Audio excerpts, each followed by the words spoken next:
Jade Chamber!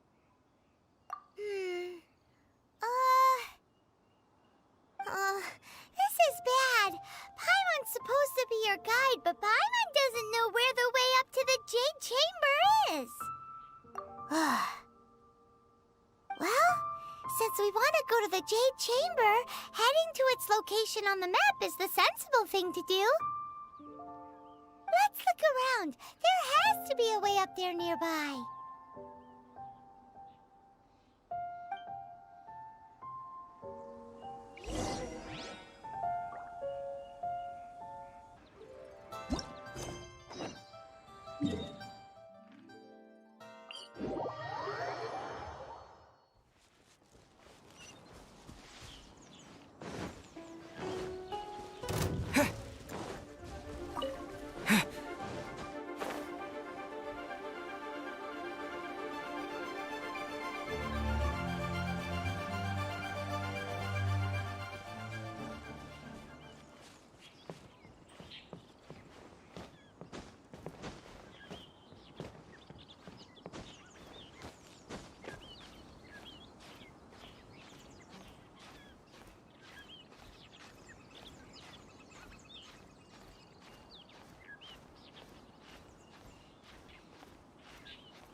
Thingy.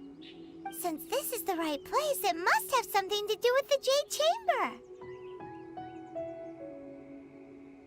Yes, this must be the way.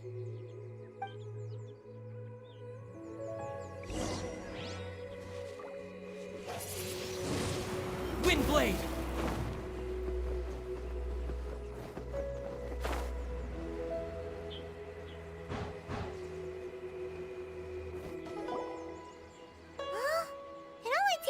To here? Aw, if that wind current was stronger, we'd be able to reach the top in one go. Huh? Why? Or... Oh, Paimon gets it! If it was a secret, Ganyu wouldn't have let us try to find it ourselves, right? Alright, let's follow your plan. Then we can... Oh, hang on a moment. Look down there. Looks like we've gotten close to the Guizhong Ballista. Paimon has a new idea. Why don't we shoot you up to the Jade Chamber using the ballista? No. Paimon may have just forgotten to think about the safety measures. Oh, that's right. Now that you mention it, we could use the Guizhong Ballista to see if there's another way up nearby.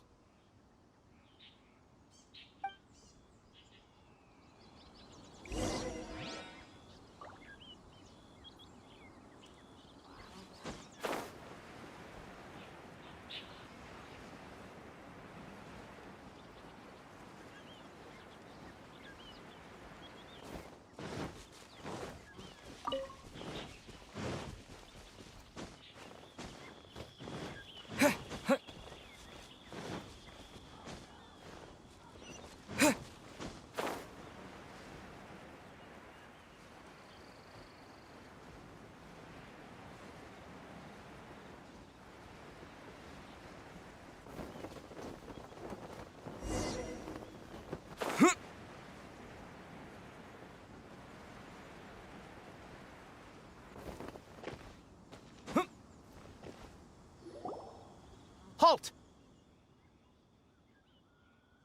Who trespasses on these hallowed grounds? Exactly. What are you talking about?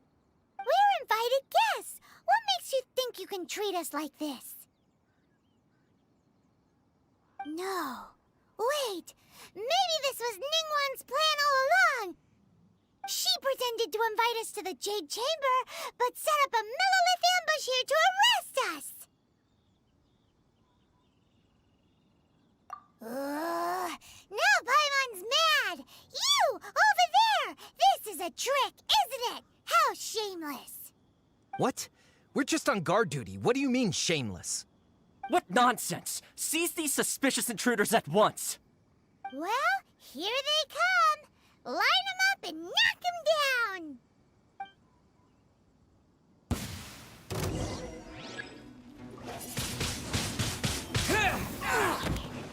Freeze! Go, Baron! You're in for a little shock.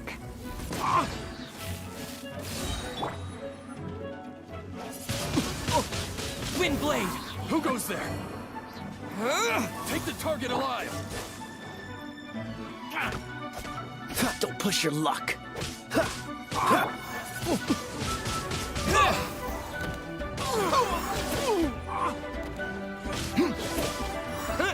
Dodge this!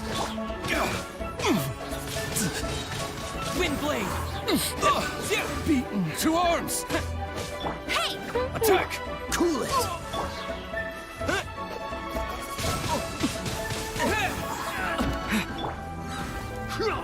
Blitz.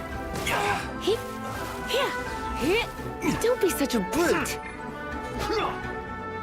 Tactical! Retreat! With the drag!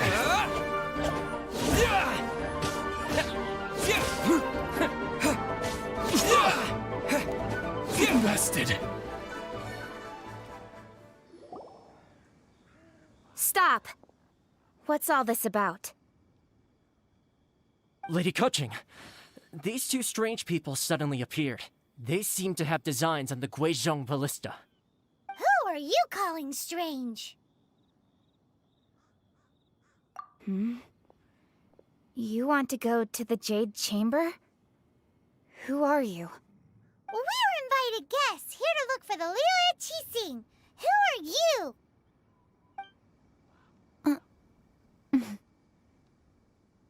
Well, as it happens, I am one of the Liyue Qixing. Oh! I'm Kuching, the Yuheng of the Qixing. I know of you, traveler.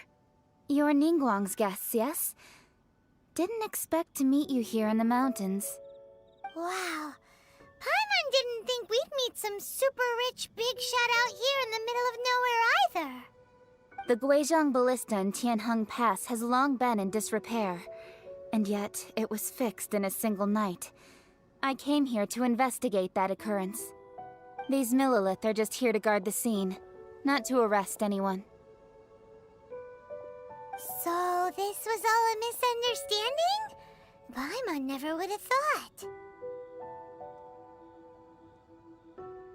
Anyway, for a mortal to be able to repair an Adepti mechanism is quite the mystery, even to the Qixing. That was... Huh? Oh, right.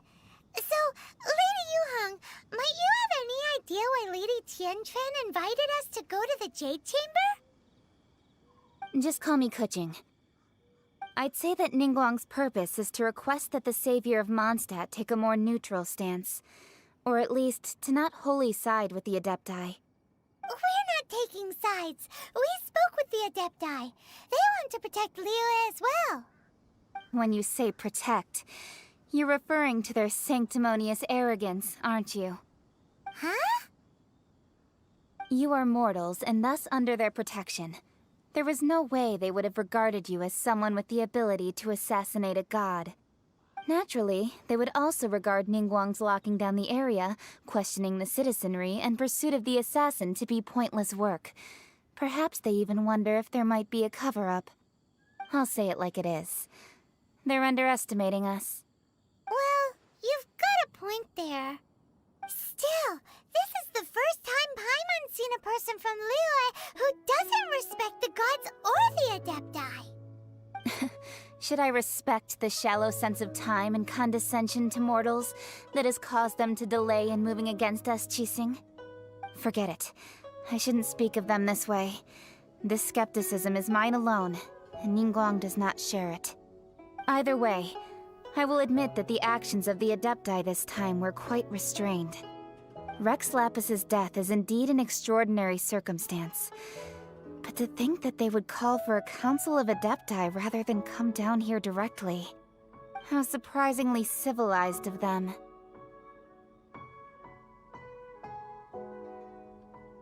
Well, for Ningguang, she would talk anything and everything out if she could. But I doubt we can do that here. The time of the Adepti has long passed. If even the Liyue Qixing don't want to face that truth, then what future is there for Liyue? Another super bold statement. I'll stop here. Honestly, I hadn't intended to say so much. But you're a good listener, Traveler. You should both be off to the Jade Chamber. Don't be late now. Ningguang's schedule is packed to the gills all the way till next year. The cream of Liyue's mercantile crop all see ascending to the Jade Chamber as the greatest honor. Each brings rich gifts as they visit, all to curry a little favor with Ningguang. Favor?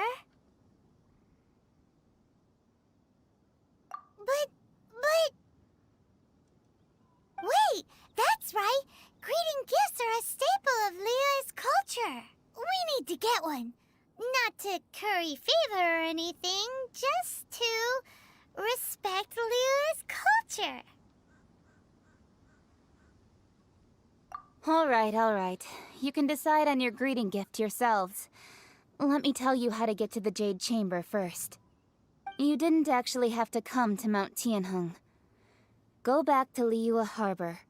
Find a guide at the Yuehai Pavilion, and... well then. May we meet again, Traveler. Well, that Yuheng may not respect the gods, but Paimon thinks she's a pretty cool person. So, what should we give to Ningguang when we see her? Oh, right! Paimon dreamed of an amazing snack last night! Sugar-frosted slime! Paimon has a feeling that it would be perfect for a super rich person like Ningguang. Why don't we go with that for a gift? Nope! But Paimon's sure that we just need to make it with some boom shakalaka. Let's go gather ingredients. Time waits for no one, and neither will our riches.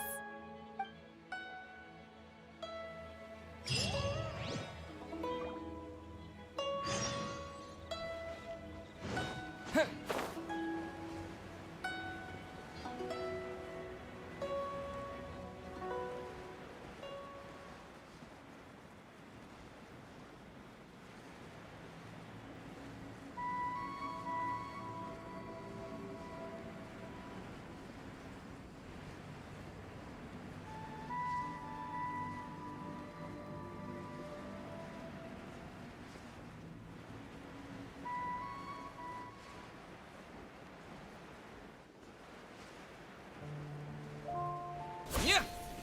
Ooh, look at that slime! It looks crystal clear! And very delicious! That's the one!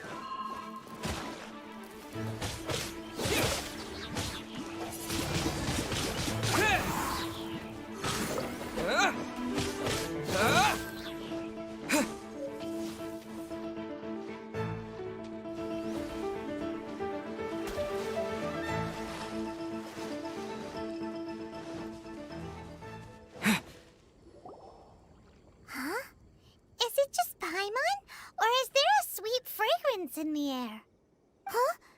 Did you hear that? It seemed like it came from those ruins over there. Uh-oh. It looks like the treasure hoarders have locked someone inside.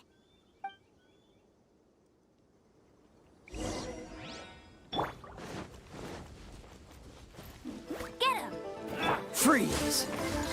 What's the... Wind blade! Disappear!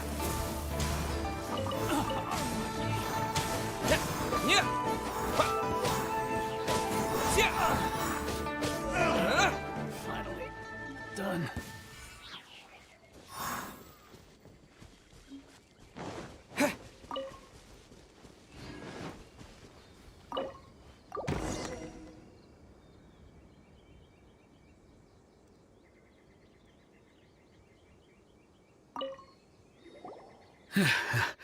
Thank you for... Aw, it was nothing. No need to thank us all at once or anything. I understand. Don't worry. I will compensate you both. Don't say that. I only escaped this predicament because of you. I'm Meng Dan, a supplier for Mingxing jewelry in Liyue Harbor. I often walk around these mountains in search of antiques. I never expected that those treasure hoarders would have their eyes on the same ruins that I had. Before I knew it, they'd caught and imprisoned me. Is there anything that you lack? Antiques, treasure, various knickknacks, you name it. Well, as long as you want what I have to offer, of course. Wait a moment. Actually, we are looking for something. Oh? And what might that be? Do you have a box that can store presents? We'd like a pretty one. The kind that you can use to store snacks. Of course we do. How can one sell antiques without gift boxes? At Mingxing Jewelry, we have the best gift wrapping service in the 7 nations.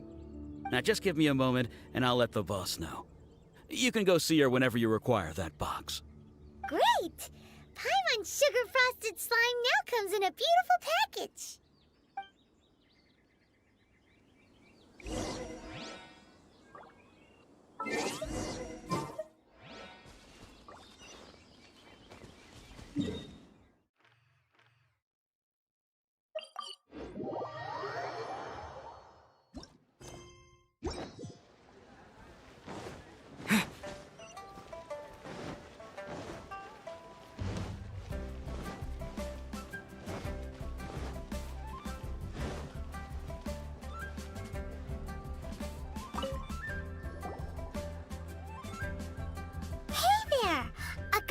Meng Dan told us that we could get a nice and shiny box from your store. Uncle Meng already told me about it. Thank you both for saving him.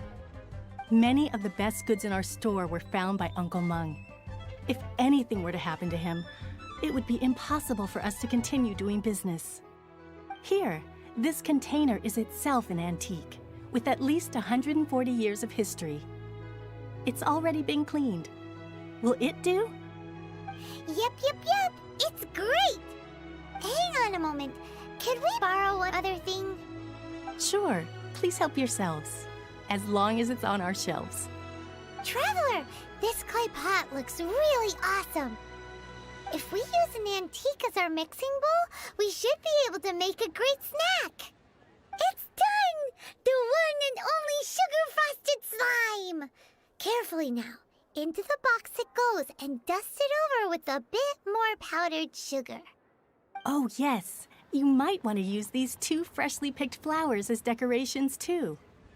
Woohoo! It looks beautiful! Great! Now that we've put all that we've got into this box, let's go to the Jade Chamber to see Ningguang.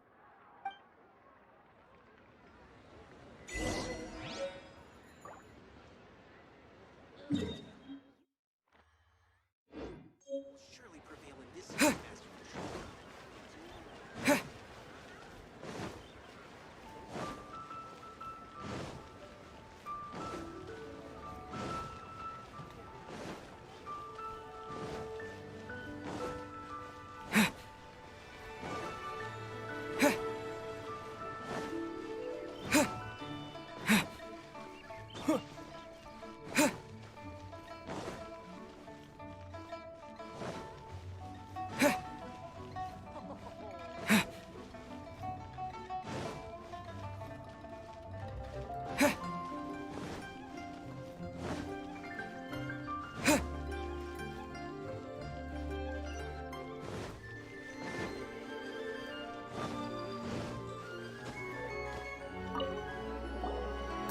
into Kuching, this is what we should say. Excuse me, do you sell the moon here?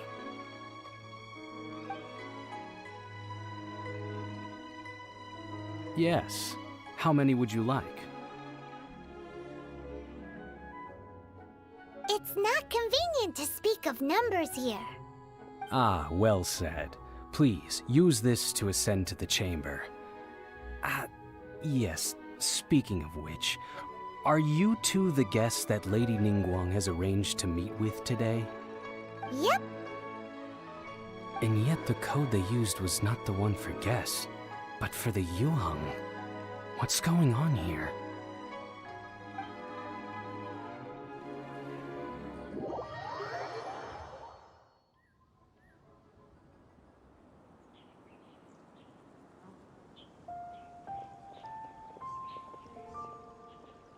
I've been waiting for you, returnee from Joyun Karst.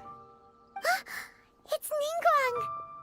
Since this is our first meeting, we've prepared a gift. I hope you like it. Oh, for me. You have my thanks. It seems that I have made things difficult for you, considering that you were supposed to be my guests. Oh no, it's nothing.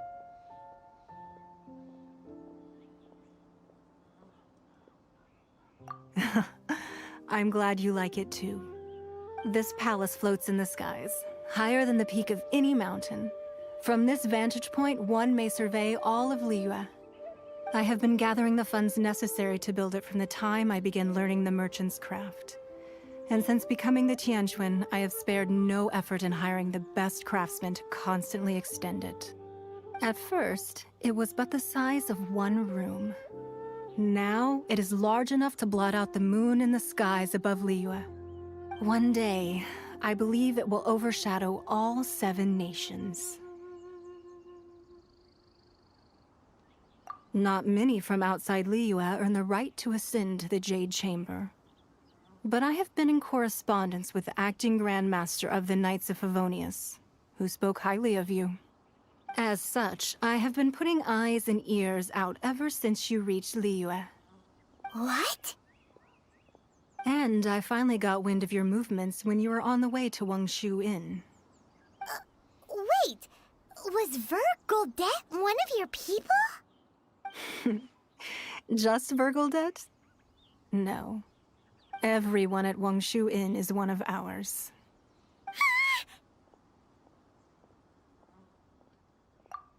At the Guizhang Ballista, yes? You weren't peeking on us from the skies the whole time, were you?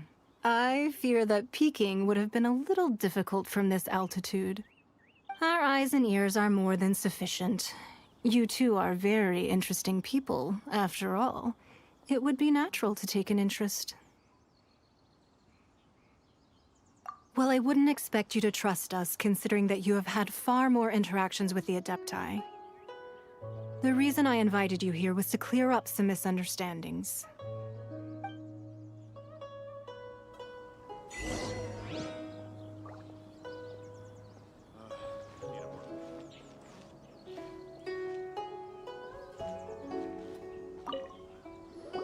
I believe that you've heard of the Archon War. Many gods used to walk this earth, and many long wars were fought between them that did not abate until 2,000 years ago. Much blood was shed, and many lives were lost. In the end, only 7 victors remained standing in Teyvat. They built cities and nations on the corpses of the vanquished, and thus began the era of the 7. You can see Goyun Stone Forest from here, I trust. It is no natural rock formation. Those are giant spears of rock hurled by Rex Lapis during the war. Beneath the spears lie those cast down by Rex Lapis in those days, gods that failed to seize the title of Archon. Not only is it true that gods may die, but so too has the membership of the 7 changed over the last 2 millennia. Rex Lapis's passing is an unimaginable disaster for Liyue. But the Order of the 7 will not collapse simply because of that. Another Lord of Geo will arise sooner or later. Yet, how are we to forget Rex Lapis? When that time comes, the relationship between the people of Liyue and the gods and Adepti will surely be different from before. Even in a new era, the Liyue Qixing remain Rex Lapis's former subjects. Do you really think us capable of having played a part in his demise? Of lacking the foresight to see the certain repercussions? That day at Yujing Terrace, it was also very sudden. Even I was caught completely off guard. You were there, you no doubt saw. But our enemy has long lain hidden within the harbor. If we do not act against them now, they will surely gain the upper hand. Hiding the Exuvio was a necessary maneuver to take the initiative back, to play the spider while our foes scurry about. Who's this enemy you're talking about? What do you think, traveler? Huh? What are you two talking about? Well answered. Huh? The scenery out here is fine indeed, but the wind is a little strong. Our preparations to receive guests within are complete. So please, this way.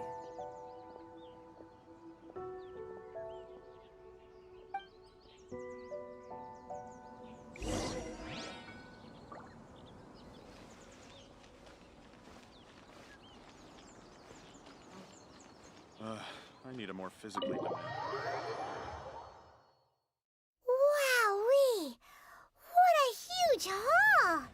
Paimon's never seen such a fancy place before.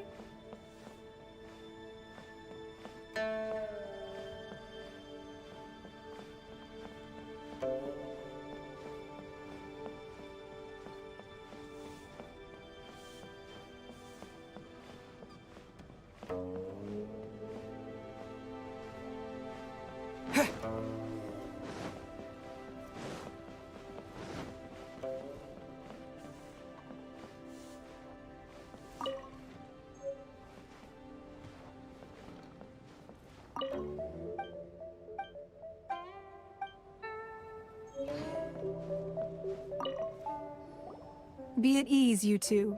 Make yourselves at home if you wish. Can we really? I have invited you two here as friends. And when friends come over to play, our enjoyment comes first. Naturally.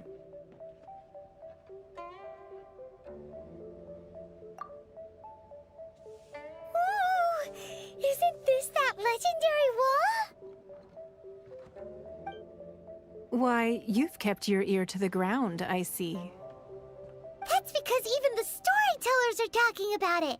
Everyone's after a piece of paper from that wall. It's super famous. That's because that wall records Leo's secrets. Merchants have always been attracted to secrets. But the secrets of the mercantile world are of no interest to you, are they, traveler? You're rather special, really, and I think you're quite aware of that. If possible, I'd like to have your trust. But if you were to choose the more trustworthy person between myself and Kuching... You'd pick Kuching? Nah, I had a feeling. I originally thought her a bit too hard-headed. With someone of her character on the Qixing, I've had some extra messes to clean up behind the scenes. But after she said those words, the time of the Adepti has long passed. If even the Liyue Qixing don't want to face that truth, then what future is there for Liyue? Well, I must say that quite a few of my doubts have been dispelled. I won't deny that Rex Lapis's passing seems advantageous to us. But for Liyue's sake, we cannot allow ourselves to be shackled by rumors of our usurpation of power. Indeed. It seems that you understood what I meant to say from the very beginning. I called for the gag order and for the Exuvia to be hidden to temporarily stabilize the situation, and also to prevent something similar to the incident in Mondstadt. With Rex Lapis's death, the Fatui have busied themselves with many clandestine actions beyond their diplomatic remit. As the Tianquan, one responsible for Liyue, I cannot be too concerned with appearances when opposing them. Allowing the rite of parting to take place was also meant to buy some time for us to take control of Liyue's administration. It's exactly as Zhongli said. The Qixing only provided the venue for their rite so they could use us for their own ends. Wait, that's right. Speaking of ends, could I say one other thing? Of course. Paimon's heard that anyone who sends a greeting gift gets a little something in return. So, does that include us?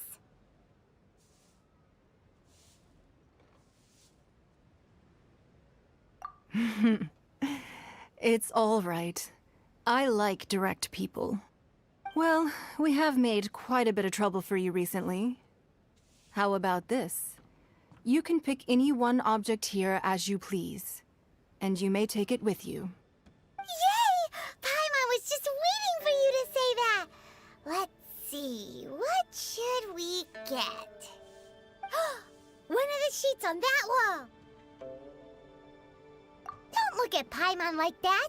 One of these sheets of paper will sell for crazy prices, even if it's only as large as Paimon's fingernail. Just imagine how much more a whole untorn sheet would sell for. Let's grab one! The biggest one!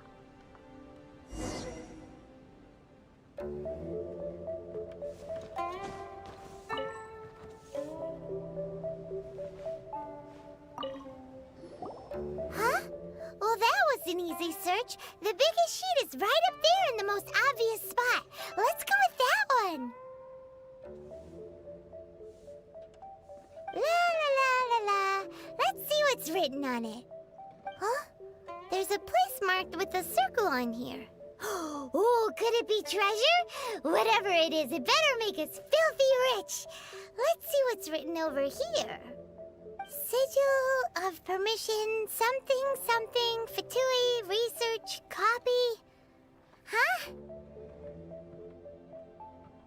Aw, that doesn't sound like treasure at all. This piece of paper shows that a Qixing spy discovered traces of classified Fatui research on the Sigil of Permission. Oh, Ningguang did say that the Fatui have been up to all kinds of mischief in the shadows of Liyue, spreading rumors, wanting to get their hands on the Archon's body and whatnot. But research on the Sigil of Permission? Paimon wonders what they're up to.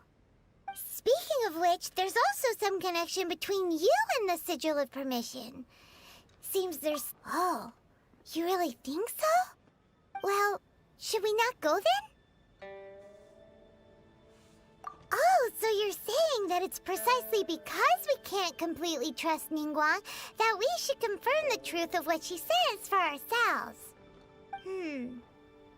That's way out of Paimon's league. Paimon thinks she's been nothing but good to us. Anyway, we'll see if you're onto something.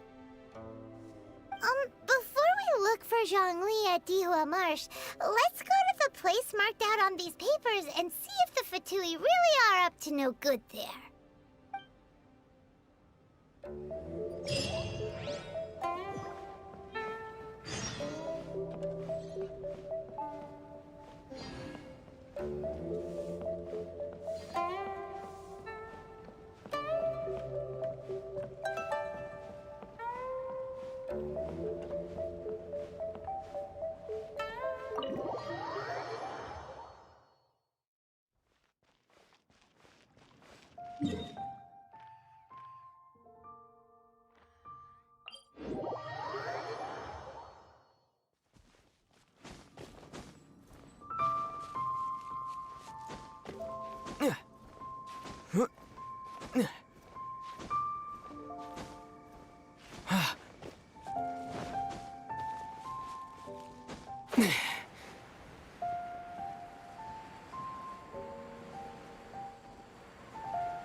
There really were Fatui at the location written down on this piece of paper!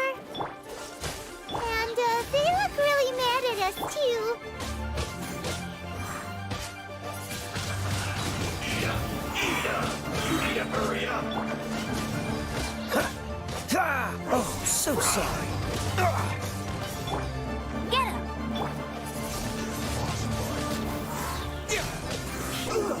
Feels clogged. Frozen descent.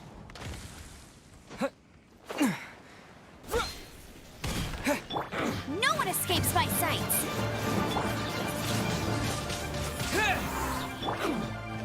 Surrender and I'll be gentle.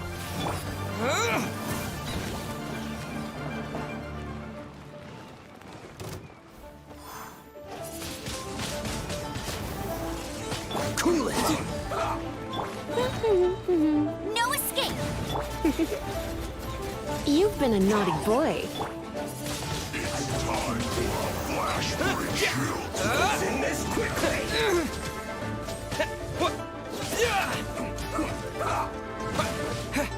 Freeze.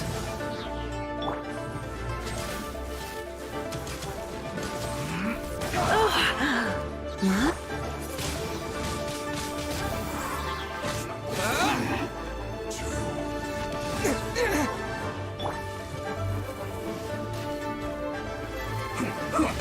Not so hard!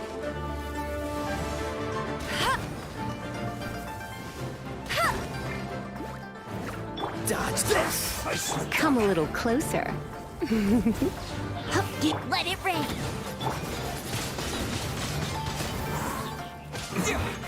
This isn't good.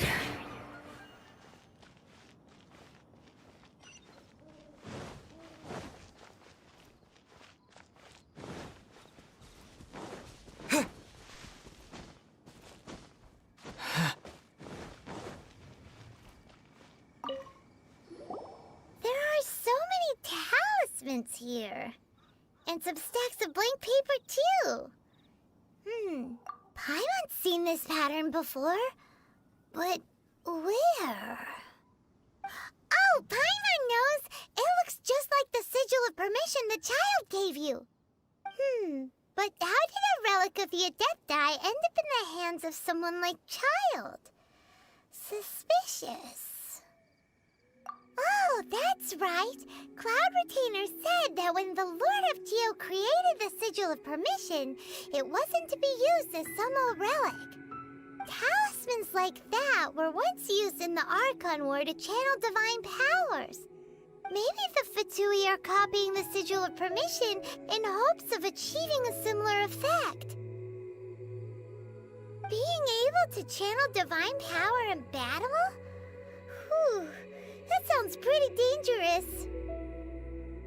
And the plot thickens. We'll need to keep an eye on Child, that's for sure. Alright, that's enough sticking around here. We gotta go meet up with Zhongli soon. The last stop on our rite of parting preparations tour is Dihua Marsh. Let's go! Paimon hates being late.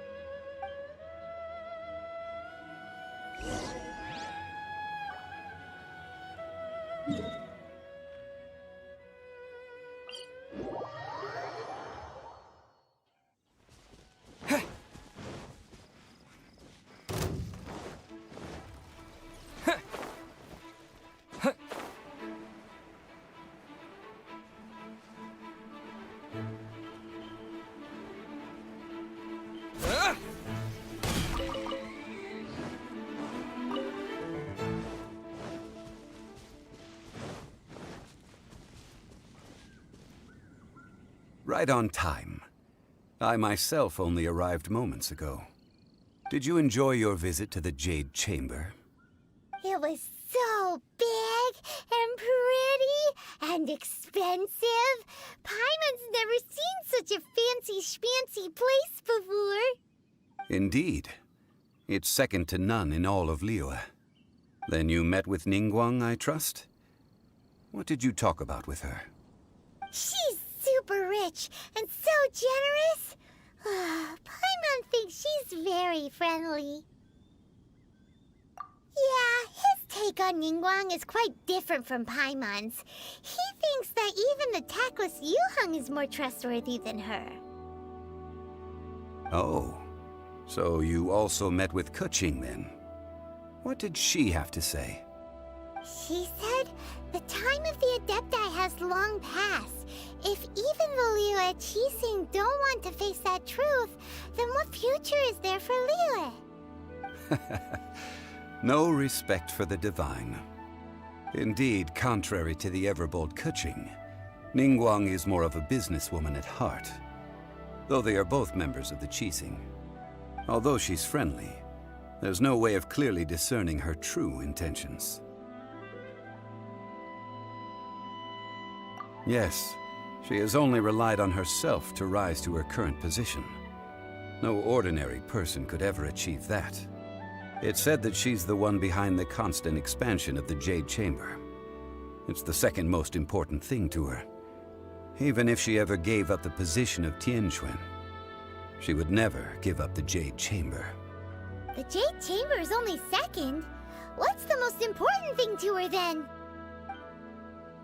Why, Mora, of course. All Ningguang talked about was the Fatui this and the Fatui that. She said that after Rex Lapis was murdered, the Fatui have constantly been trying to sink their fingers into Liyue, and that they aren't to be trusted.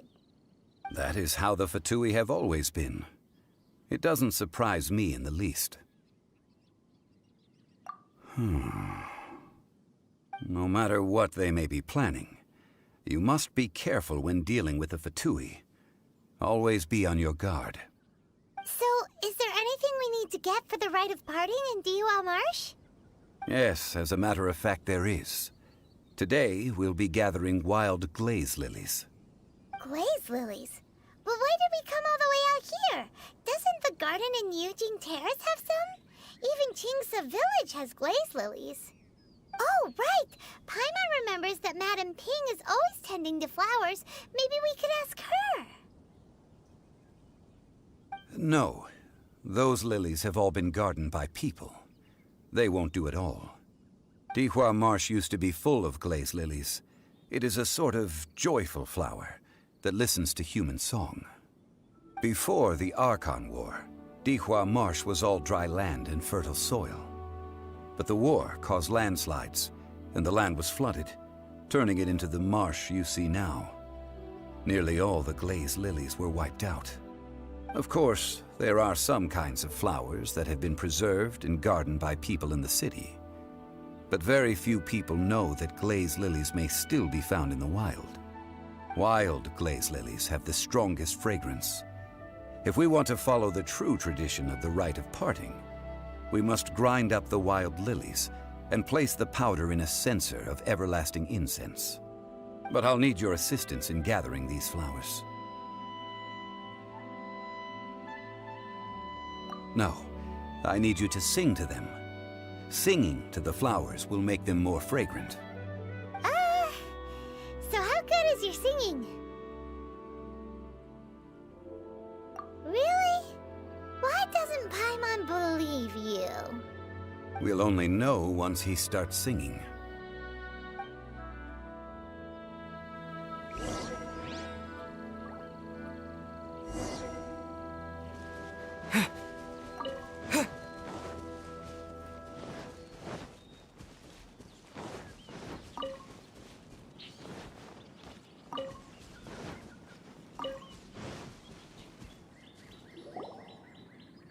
It's time to sing, whenever you're ready.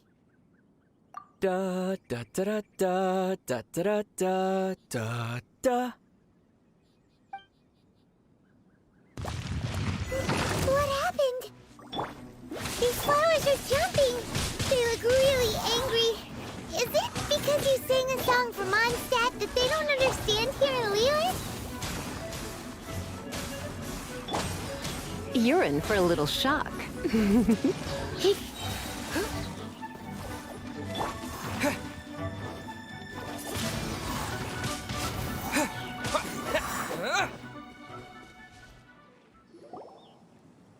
Those weren't glaze lilies. Glaze lilies wouldn't hit people. This little monster is known as a whopper flower. Strange. These petals look interesting. The glaze lilies used as a disguise were buried with the whopper flower for too long. The result seems to have surprisingly potent medicinal value. Let's collect what we can of these petals. Well, that's nice and all, but will those petals be useful for the rite of parting? Unfortunately, no. That's so lame. Excuse me. Are you searching for glaze lilies? Oh, hey! It's... What's-her-face? Paimon can't remember. Hello, traveler. I'm surprised you still remember my name. Ah, that reminds me. How was your visit to the Jade Chamber? Well, it sure would have been better if you told us how to get up there. Didn't I tell you the way? Surely I did. Nope, we found the way on our own. Oh, I see. Uh-oh. I guess I really did forget to tell them. Huh. Something seems a little off about Ganyu. She's acting different from the first time we met. Where's her serious attitude now? Ah, well, I met you at that time as an emissary of the Tianquan. But now, I am simply out on a stroll to see the flowers. You came all the way out here to see the flowers? Why not just enjoy the gardens of the city? Yujing Terrace is where Rex Lapis parted from this world. If I strolled through those lonely gardens now, I wouldn't be able to bear it. Whenever my duties take me near Yujing Terrace these days, I draw the windows to block my view of the gardens. Oh, sorry. We shouldn't have brought it up. No, it's quite all right. I just haven't processed my emotions yet. When the Archon War came to its end 2,000 years ago, the first iteration of the Seven would gather in Liyue and drink with Rex Lapis. But 5 of those original 7 had already passed before Rex Lapis. It's truly a changing of the guard. Yes. Now that the spirit of Rex Lapis has returned to the heavens, only Barbados of Mondstadt remains of the first 7. The other 5, including Inazuma's Raiden Shogun, are no longer the same friends from 2,000 years ago. Of the current 7 Archons, the youngest is Sumeru's god of Dendro. She is merely 500 years old, whereas Rex Lapis was more than 6,000 years old at the time of his passing. This means that Liyue had been under Rex Lapis's rule from the moment it was first founded 3,700 years ago.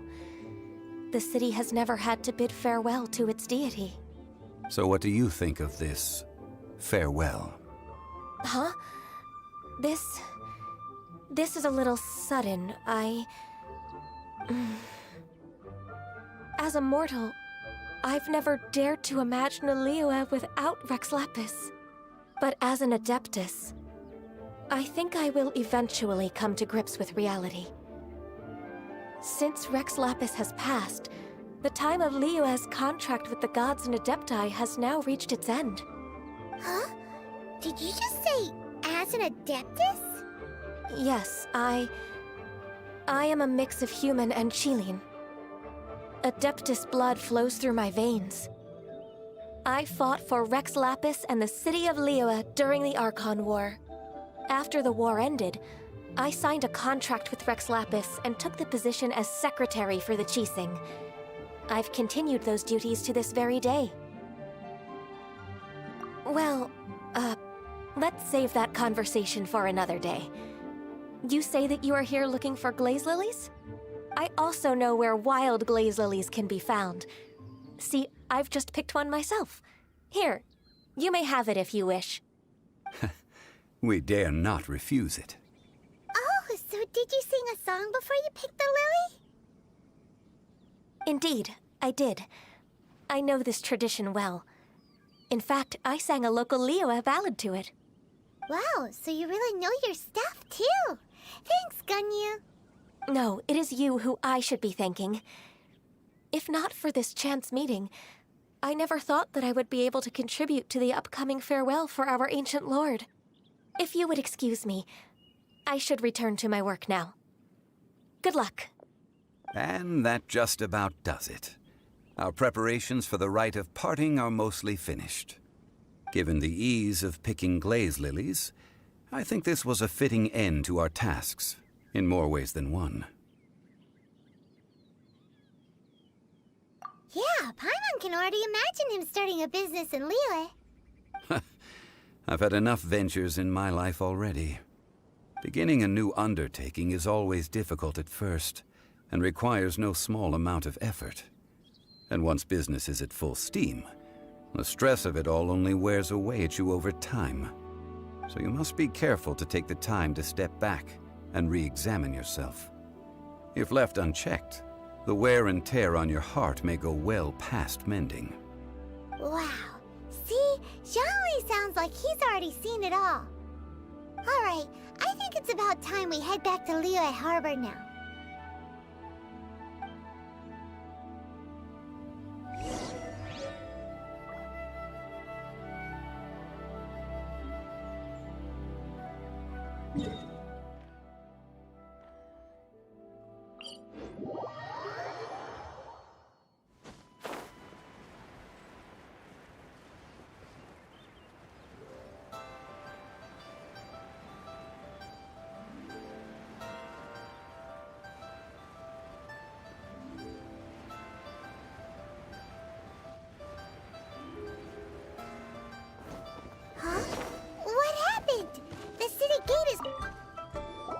Ah, you're the consultant to Wangsheng Funeral Parlor.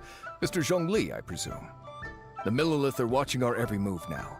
These are desperate times. We mustn't act rashly. Desperate times? The Adepti of Joyun Karst are finally on the move. Do they intend to exercise force? Most likely. I've heard that some members of the Qixing have already gone to meet them. Well, I say meet, but it's more like they're attempting to stall the Adepti outside the city. However, both sides were quite obstinate and hit an impasse.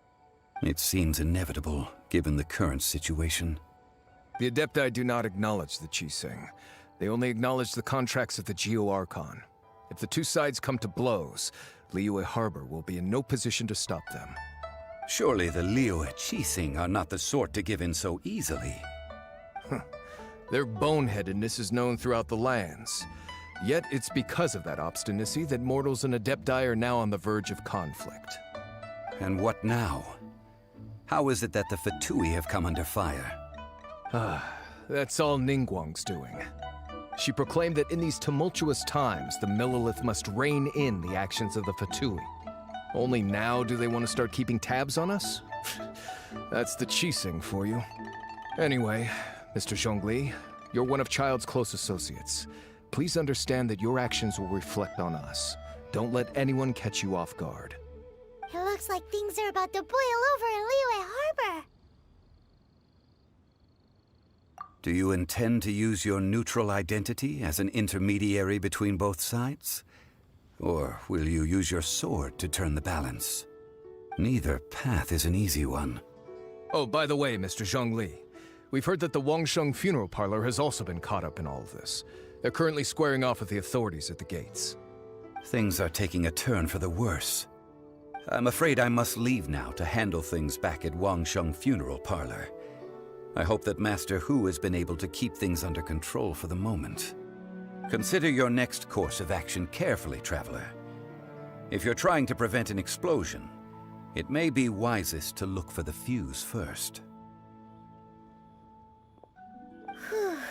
Having connections with the Fatui seems to be quite the double-edged sword. So what does Zhongli mean by looking for the fuse?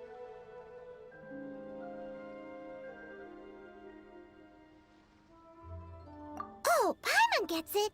If there's anyone that wants to see the whole city turned upside down, it's definitely him.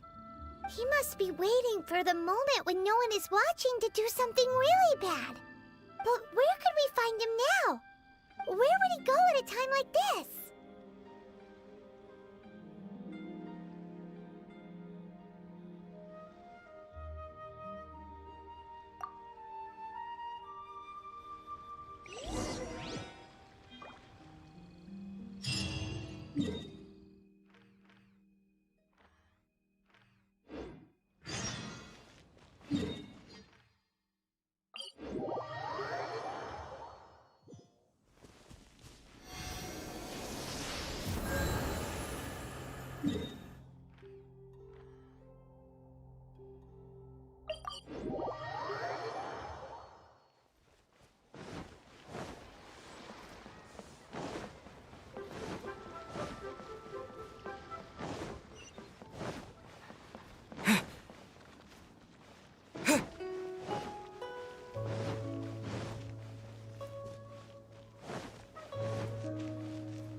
The golden house?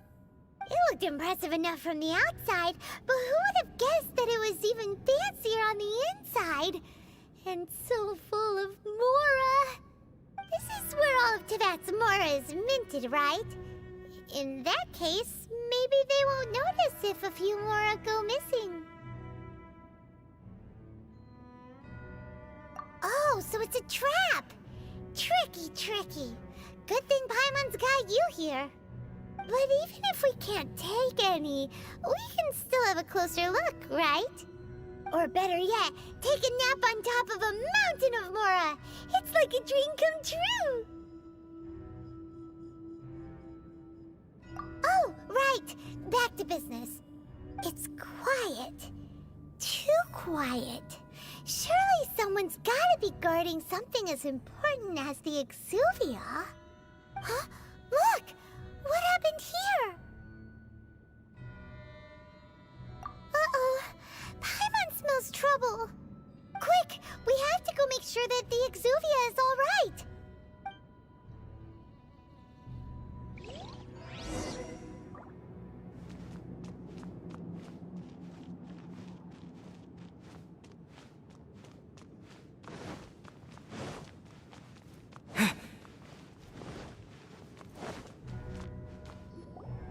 You've already fulfilled your task as guides, so why do you still linger here?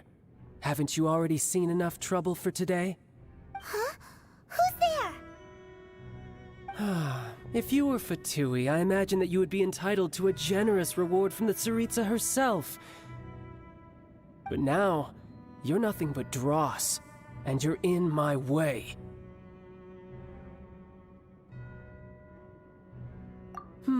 Where should I start? Well, I've never been one to beat around the bush, you know. But who could have possibly guessed that the god of Geo would mysteriously perish the very moment I arrived in Liyue, and that the Exuvia would subsequently be hidden away? If it weren't for that lovely little rite of parting ceremony you put together, it would have taken me a whole lot longer to get the information I needed. Stopping the Mora mints, hiding away the Exuvia. The Chising are really pulling out all the stops this time. So you've been planning to take the Gnosis from inside the Exuvia all along? As one of the 11 Fatui Harbingers, it's my duty to see the will of the Tsaritsa fulfilled. She will get that which she desires. I'm not asking for your blessing, and there's nothing you can do to stop me anyway. The time for discussion and diplomacy has already passed. I mean, if it were up to me, I would have skipped that stage to begin with. But I'm willing to do as the Tsaritsa deems fit. Either way, we now come to my favorite part. A simple pleasure, and one that I am oh so delighted to be sharing with you. The battle. Battle? So you're the type that goes looking for trouble, huh? You could say that. When Signora offended the deities outside the cathedral in Mondstadt, she swiftly left the scene once her mission was accomplished. Instead of confronting you directly, she chose to rely on the snow and ice to make her escape. She wouldn't want the knights to come running towards the sound of battle now, would she? When she faces a worthy opponent, she will prioritize her mission, weigh the outcomes, and consider the consequences of her actions. But as for me, the greatest pleasure of being a harbinger lies in crossing blades with strong opponents. We won't let what happened in Mondstadt ever happen again! Oh, so you intend to fight me? Good. I won't kill you, Traveler. I'll just play along, to feel the thrill of battle. Besides, you could never defeat me, not even in your wildest dreams. But hey, try to relish the fight anyway, because if you ask me, without that... Fighting talk, I love it! Now let's see you live up to it. This chance is hard to come by, so show me all you've got. So very few ever get the chance to square off with a Fatui Harbinger. So come now, amuse me, and don't you dare disappoint. So quick to flee. Yeah. Passable effort.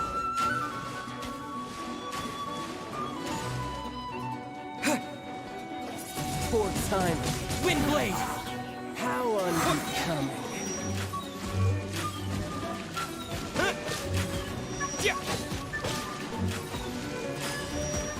Poor time. Passable effort.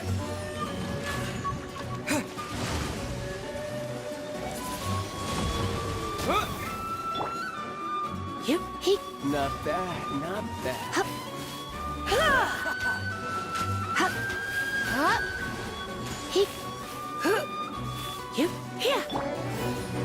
Freeze! You've made some progress. Not bad. You've got a trick. Haha, good. No wonder Senora was so wary of you. Well, that just means I can go all out. Brace yourself. This is about to get tough. Now, show me what you can do against the might of a Harbinger.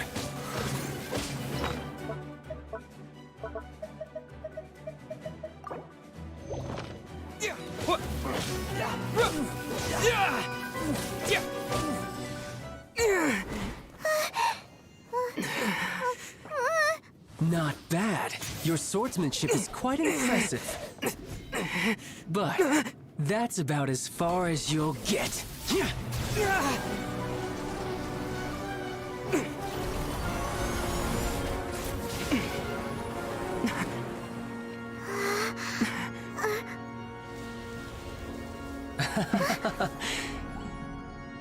Didn't think you had that card hidden up your sleeve. You were just playing it to get close to the Exuvia!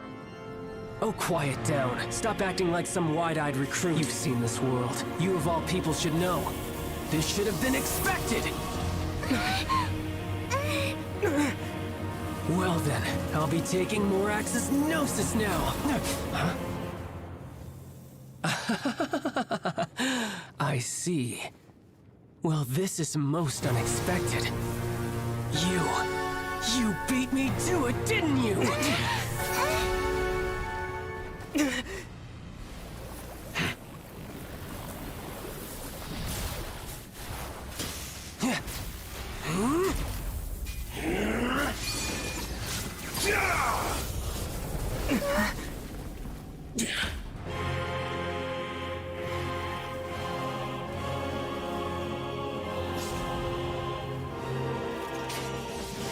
Not bad. But this is going to cost you! Yeah!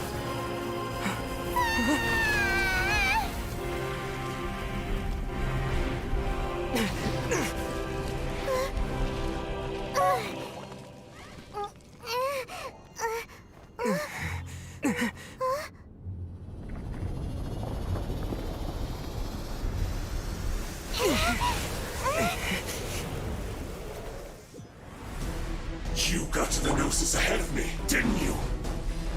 Did you simply move faster?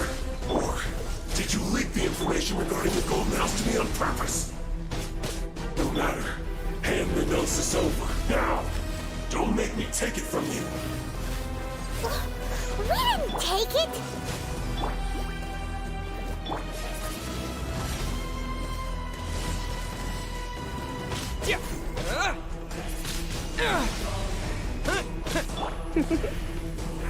You've been a naughty boy.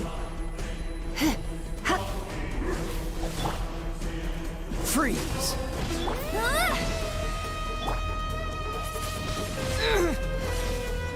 Disappear!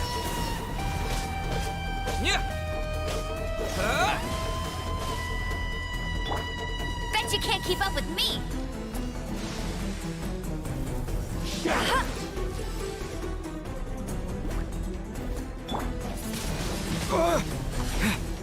Dodge this!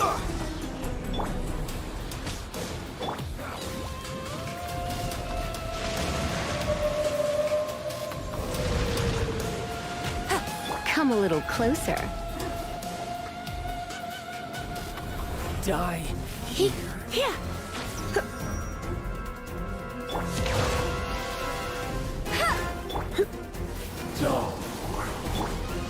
Cool it!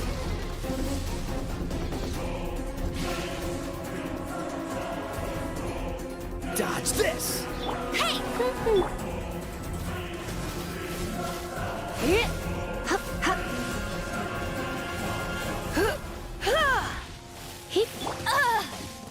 I'll race you there! That's cheating!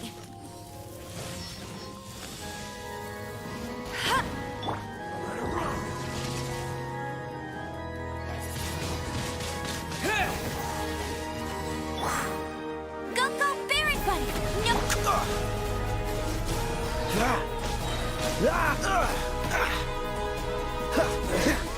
Some you win, and some you lose.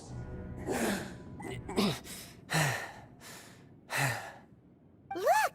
Child's back to normal again! Well then, time to cool off. It seems the burden of the foul legacy transformation was too great for my body. I lacked the opportunity to think this through. And now that I consider the matter more carefully, you never had any chance of beating me to the Gnosis. You had no connection to the Gnosis, no matter where it had been taken. That's what we've been trying to tell you! We didn't take it! Your show of ability today far surpasses that of Signora's initial assessment of you in Mondstadt. Tell me, how could that be? You already know the answer, don't you? I can see it in your eyes. But if that is a secret you wish to keep, I guess I'll just have to curb my curiosity. This battle has already left me satisfied. Anyone who strives as I do to grow stronger shall be called a friend, even if our friendship can only be shown in battle against one another. Pretty sure that's not the normal way to make friends. Unfortunately, I must bring this amiable conversation to an end. My quest still beckons. Given that the Gnosis wasn't taken by anyone, then we must look once again to the beginning. Perhaps it was never in the Exuvia to begin with. In fact, it might be that the Exuvia was just a diversion of sorts. What? So you mean that...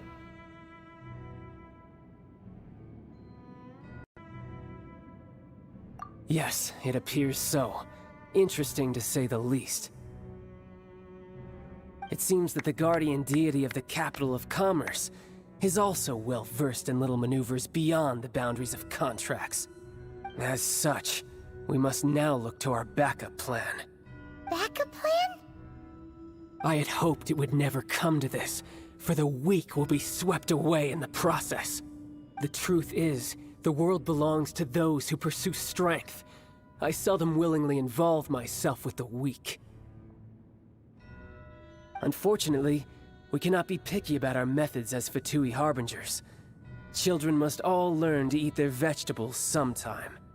So what are you planning to do? I will awaken the god that lies dormant beneath Guyon's stone forest. A god? Osial, overlord of the Vortex, who was defeated by Morax, the Geo-Archon in the Archon War, and who has remained pinned beneath the waves by the Geo-Archon's stone spears ever since. If such an ancient god were to be unleashed upon Liyue Harbor, defenseless without the protection of its deity, do you think the cunning Rex Lapis would just stand aloof and watch the ensuing destruction? But The Archon War ended 2,000 years ago. How can an ancient god appear in a world now overseen by the Seven? Simple. I've already prepared the means to awaken it. Hey, those are sigils of permission! Oh, Paimon remembers now. The Fatui have been researching them! Indeed. The one that was given to you was just a byproduct of our research. With the power of so many sigils of permission concentrated in one place, along with that which was bestowed upon me as a harbinger by our Tsaritsa, breaking the subduing might of the Geo-Archon spears for a time should be no obstacle. Using the powers of ancient gods in such a situation fails to interest me, and is largely against my principles. But knowing that such an action will not only force the Geo-Archon to show its hand, but you as well, that makes matters a little more intriguing.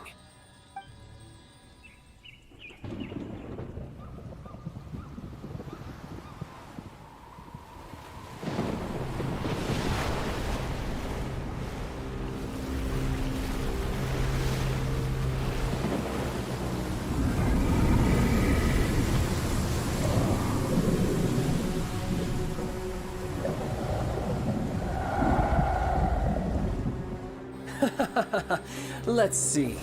Will the nation that has lost its deity be swallowed up by an ancient malice once more? If you wish to drown together with the people of Liyue, you're free to stay and enjoy the show. Huh? He's already gone!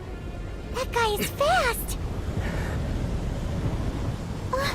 What's going on?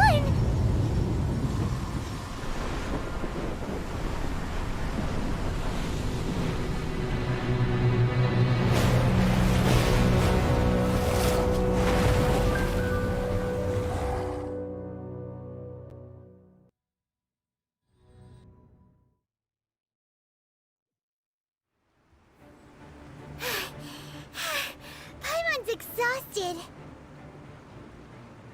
If we hadn't happened to see the Jade Chamber flying over just as we came out of the Golden House, we really wouldn't have known which way to go. Did we make it in time? Is the Overlord of the Vortex still in the sea? It hasn't destroyed Liyue yet, has it? What are you doing here? Huh? Hold on. It's the Adepti! What are you doing on the Jade Chamber? Paimon thought you were arguing with the Chising. Is the fighting over?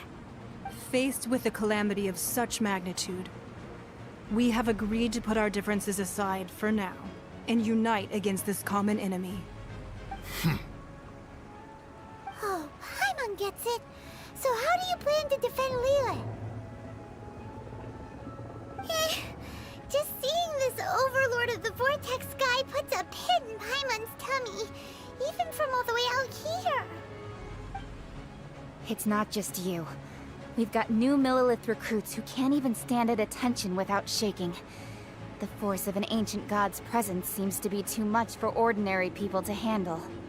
Which is why we must stop that monster before it gets any closer to Liyue Harbor. So the Archon War was fought 2,000 years ago against enemies like that thing? Now that's scary. So will the power of the Chising, Millilith, and Adepti gathered here be enough to stop that god? We've already discussed this together, and our conclusion is... not necessarily. What? But all of you are supposed to be the guardians of Liyue. Can't you think of something? One certainly could. Huh? The Chising did once research the matter of the Guizhong Ballista when it piqued their fancy. And as fate would have it, one who did craft the Guizhong Ballista with one's own hands is here. For what could you mortals ever learn of Adepti mechanisms? Yet, it would take one, but a little tinkering to turn this ballista into an engine of war beyond your wildest thoughts. I suppose this is one blessing from the Adepti that we should be thankful for. So be it. We shall use the upgraded Guizhong Ballista to fight off that god. All the Adepti here can lend their strength to man it. We haven't a moment to spare. Our battle begins now. Yep.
The 3 Adepti are manning the Guizhong Ballista.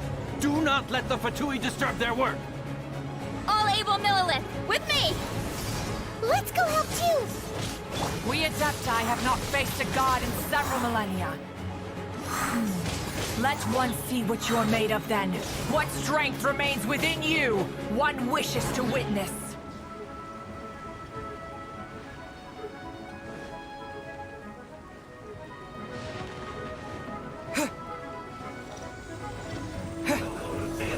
With the wind!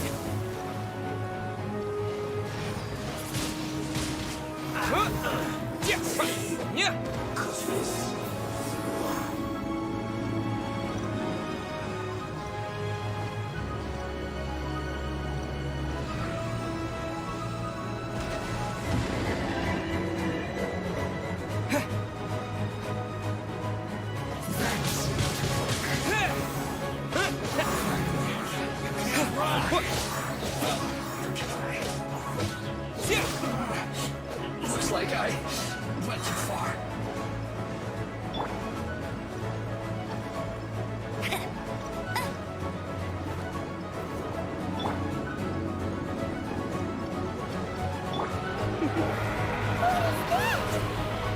That is Osial's divine power. I am very familiar with it. Be careful not to get hit.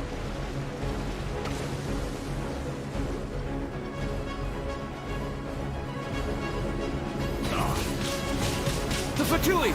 Their attacks are unrelenting! How daring. Snezhnai's diplomats will answer for this afterward. Every last one. You're in for a little shock. You've been a naughty boy. Freeze!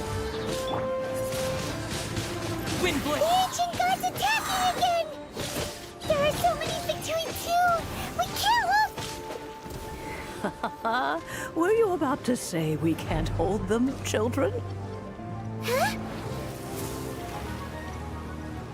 No one escapes my— Don't lose heart. Here, take this. This is adeptal energy! That light from your body, it's like the time in Julian Karst! Wow, it's Madame Ping's shockwave! This granny's really strong! Windblade! What? Looks like I... With the wind! Yeah! My work finished. Bet you can't keep up with me! That's cheating! Try not to enjoy this.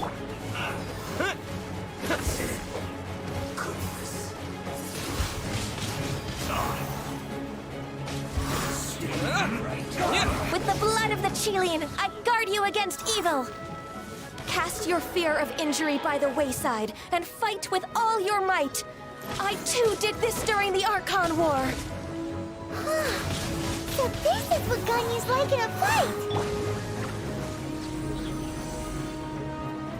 My name means swiftness. Take my power and run as I do. We're going too fast!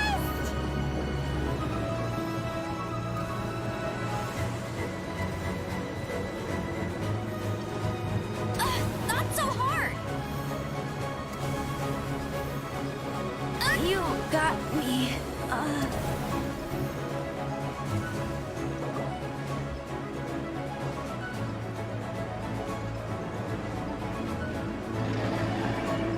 Child, you are strong in body and spirit. Perhaps you can withstand 3 forms of adeptal energy at once. This will hurt a little. Please bear with us. Once you've adapted, try to use them in battle.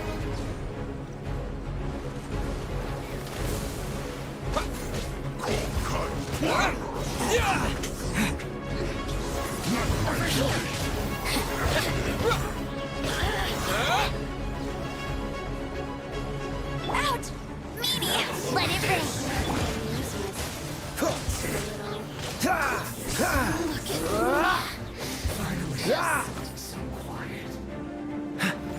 This moment will be frozen in time. Windblade!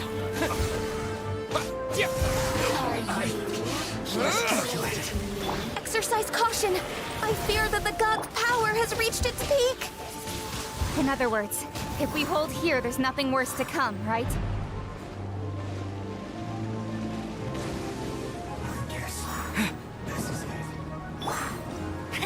Bet you can't keep up with me! No one escapes my sights! Cool it! Oh, so sorry.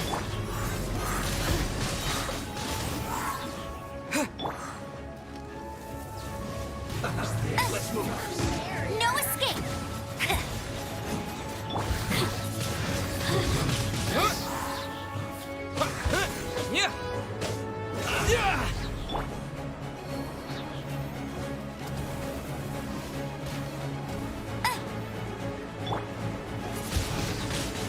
Windblade! This isn't fair. Looks like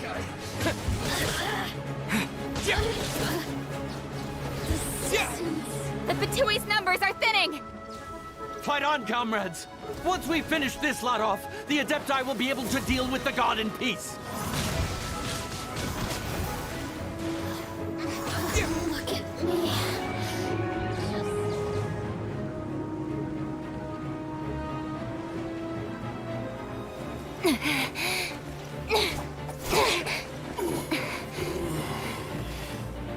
The interlopers are no more. Now we may commit ourselves fully.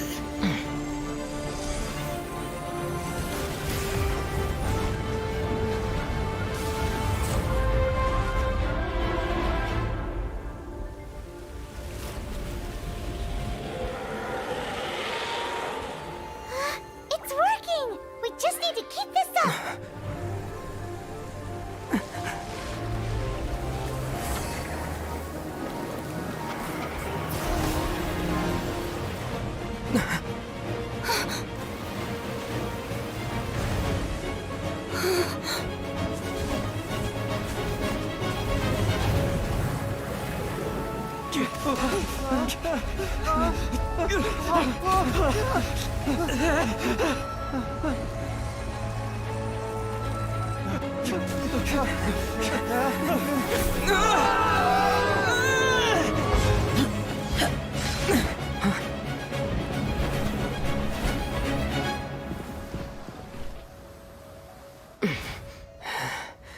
Be careful now. The Guizhong Ballista is destroyed. Without its covering fire, retaliation shall be difficult. But the Jade Chamber is our last line of defense. We can't give another inch, no matter what. I have another idea. What do you mean, Lady Ningguang? I'll sacrifice the Jade Chamber. What is the meaning of this? I understand. Traveler, lend me a hand. Farewell, old friend. Goodbye for now. Let us meet again in the future.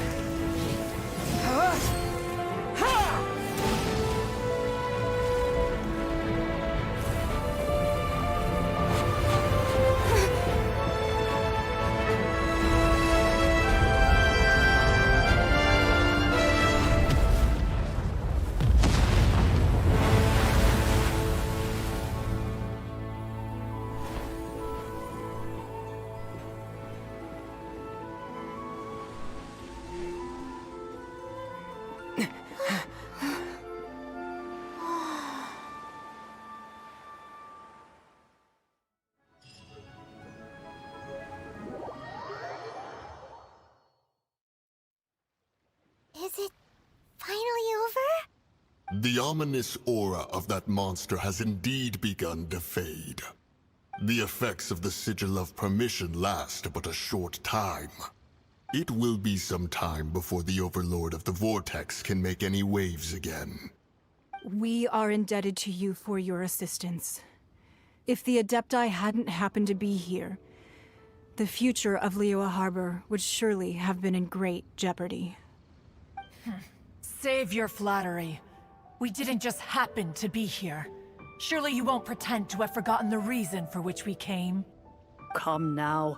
There's no need for such harsh words, Cloud Retainer.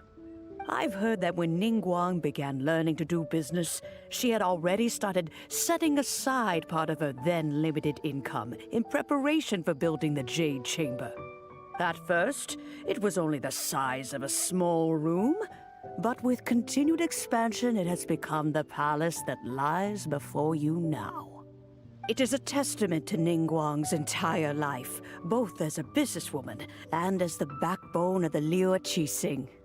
Seeing the Jade Chamber destroyed in the defense of Liyue means much to her. To me, such cooperation and sacrifice deserves at least some recognition, don't you agree?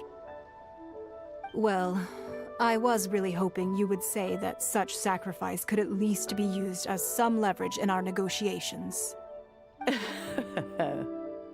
Thank you all for hearing me out. We know very well why the Adepti came here today. But please forgive us. We cannot yield to your wishes. Oh? 3,700 years.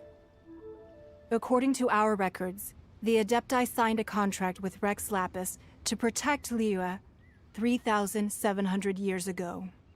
Even to this very day, Liyue and its lands have stood the test of time, immovable as stone, just as it was thousands of years before. This is truly no small feat. But that does not mean that the Liyue of today is the same city as it was all those years ago. Do not merely cast your protective gaze upon the land. Instead, focus your sights on our city and each of the citizens that dwell within it. Are you questioning our means of protecting Liyue? I mean no offense. I simply hope that our Adepti forebears would see Liyue in a new light. Forebearers, you say?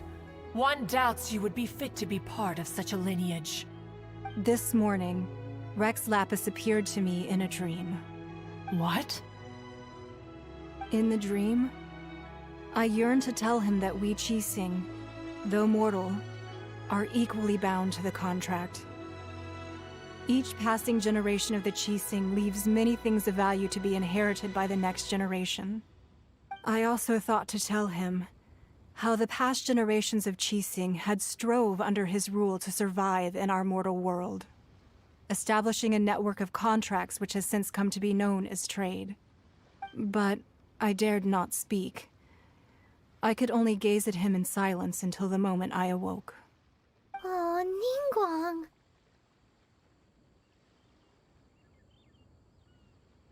Yet another perspective. What are you trying to say, Outlander?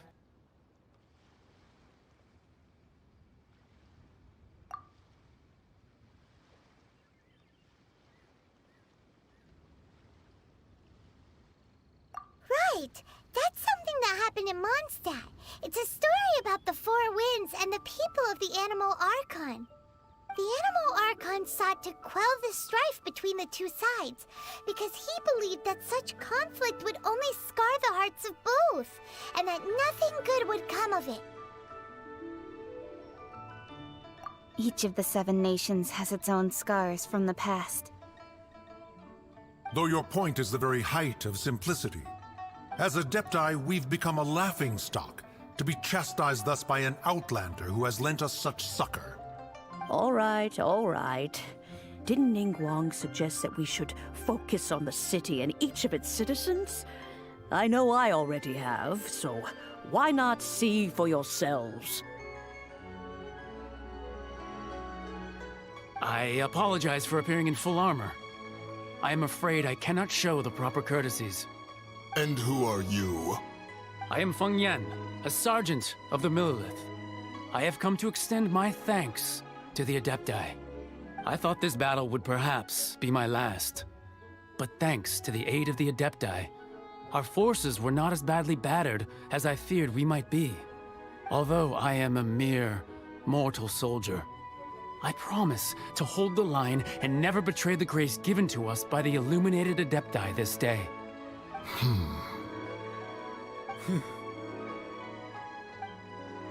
Huh?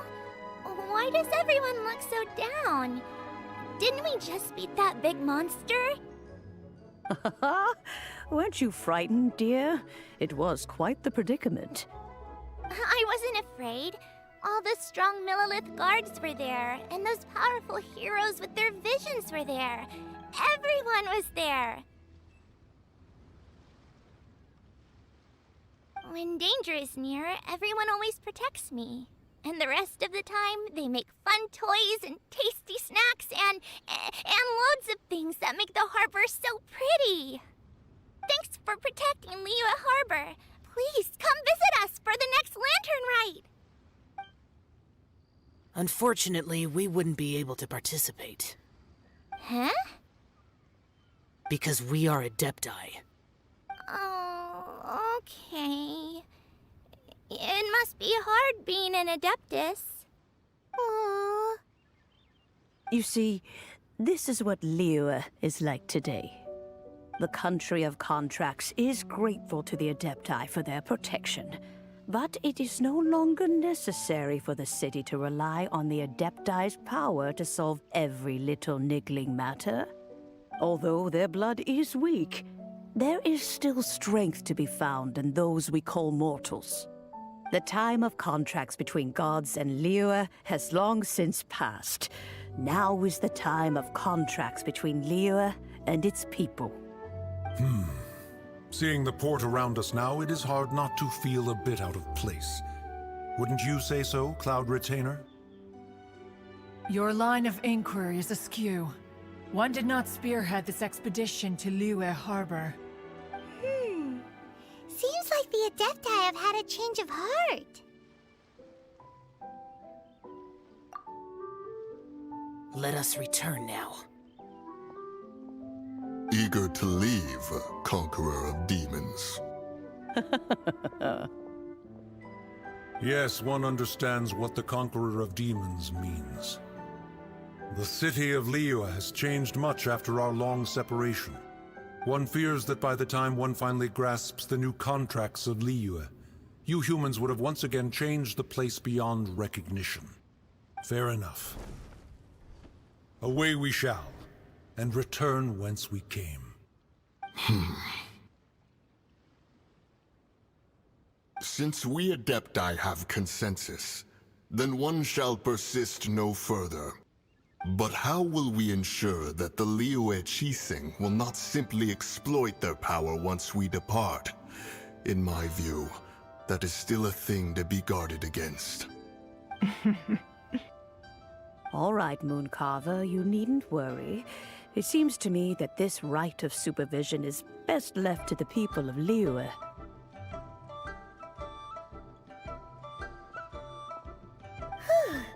Looks like the conflict between humans and Adepti was avoided. All's well that ends well, huh? Oh, right! It's nice that we've got peace and all, but we're forgetting one thing. Child wanted to unleash the god so he could lure Rex Lapis out. But we were able to handle the Overlord of the Vortex on our own, so Rex Lapis never showed up. Oh, and speaking of that, don't we still need to get to the bottom of that Archon's death, too?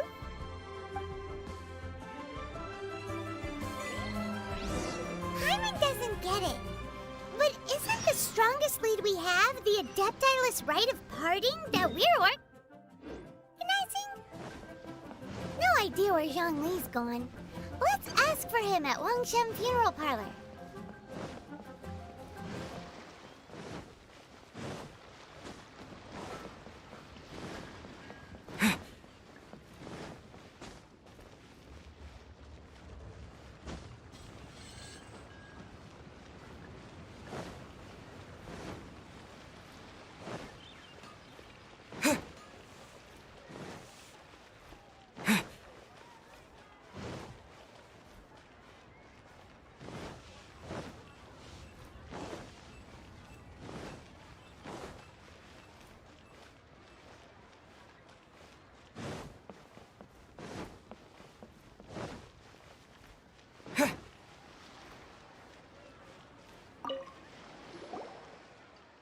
Is there anything I can do for you two?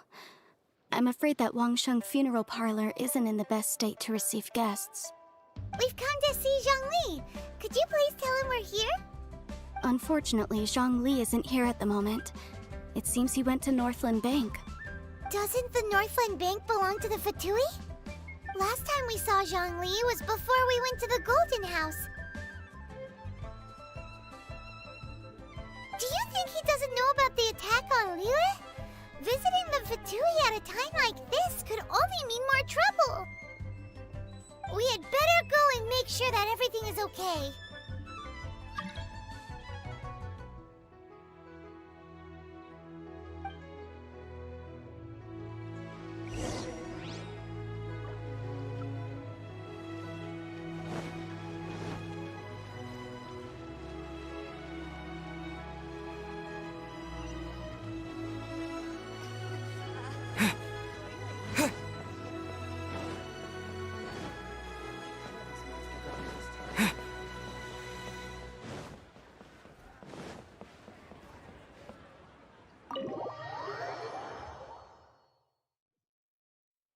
You call this cooperation between Harbingers?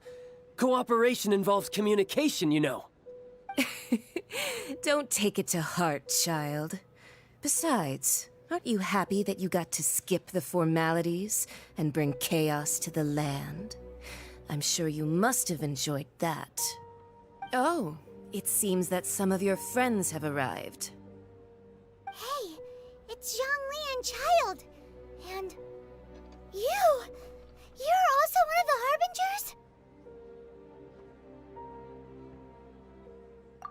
Harbingers? It's you two. I believe we've met once before.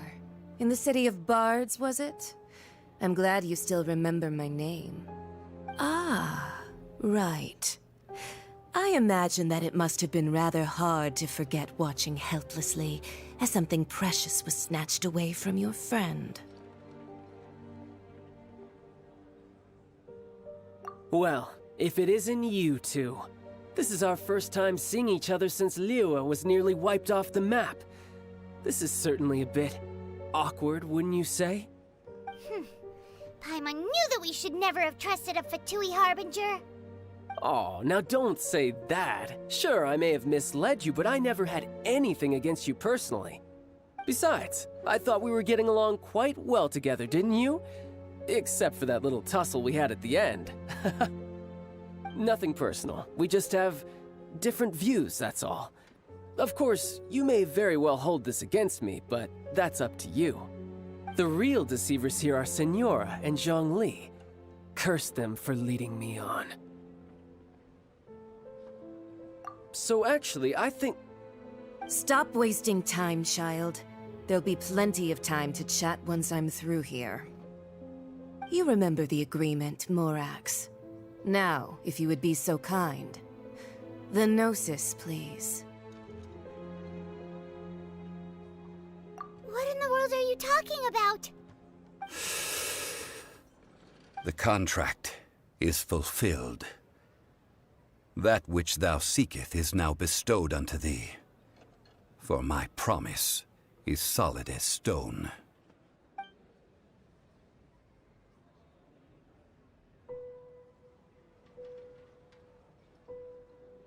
How sanctimonious. What? So you're the Lord of Chio? No, wait! That's an exciting twist and all, but why give the Gnosis to the Fatui? I do not give it for free.